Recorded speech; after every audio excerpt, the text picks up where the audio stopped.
voyage beaucoup, je voyage énormément et j'adore aller dans des endroits beaux parce que je pratique des activités sportives dans l'eau, je fais du surf, du kitesurf, des choses comme ça et puis j'ai pas mal voyagé en Afrique, donc ça c'est plus dans des villages où je voyais qu'il y a un vrai problème sur la gestion du plastique, quoi, le déchet du plastique. C'est des pays émergents, donc alors pour certains par exemple ils découvrent le tourisme, donc une économie qui leur permet de se développer, mais en même temps il n'y a pas de gestion des déchets derrière. Et on est en train de créer un drame mais absolu. Donc ici on ne s'en rend pas tellement compte, mais ça arrive jusqu'à nous en vérité. Indirectement, à travers le poisson, celui qu'on mange, et donc on ingère aussi cette pollution. Et oui, désolé. Donc je me suis dit, il faut vraiment faire quelque chose, et le principe est simple, si ça avait de la valeur, on ne le jetterait pas. Donc comment revaloriser le plastique, mais pas à un niveau industriel, à un niveau artisanal, pour que ce soit accessible aux gens les plus pauvres et surtout au niveau des communautés, des villages, des quartiers. Et donc on travaille là-dessus, à la fois sur adapter des technologies, trouver des idées de revalorisation et puis créer des centres où organiser les choses, organiser les collectes.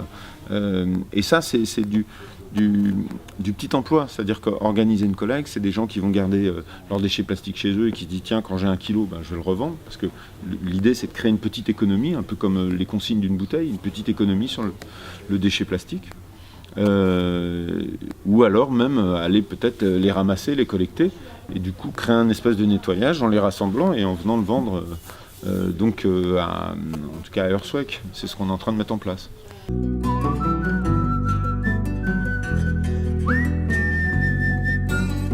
Allez, le plus simple, c'est reprendre, par exemple, un bidon plastique usagé, c'est le couper, le laver, le nettoyer, et ensuite le broyer pour avoir un espèce de petit granulat.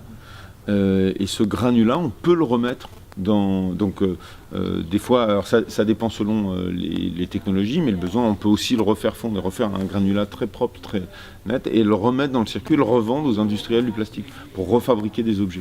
Donc c'est intéressant parce que c'est donner aux moyens à des gens de faire ce tri, de faire ce travail de revalorisation, et ensuite de créer un bénéfice qui va permettre de créer des petits entrepreneurs, des emplois et des compléments de revenus.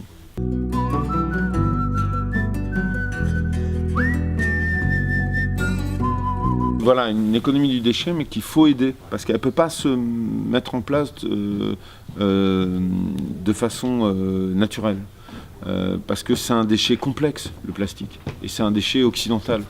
C'est créé par nous, finalement, nous on le gère assez bien, puisqu'on a toute une industrie du déchet qui s'est mise en place. Mais il y a plein de pays qui ne l'ont pas, ça, ces possibilités. Donc il faut, en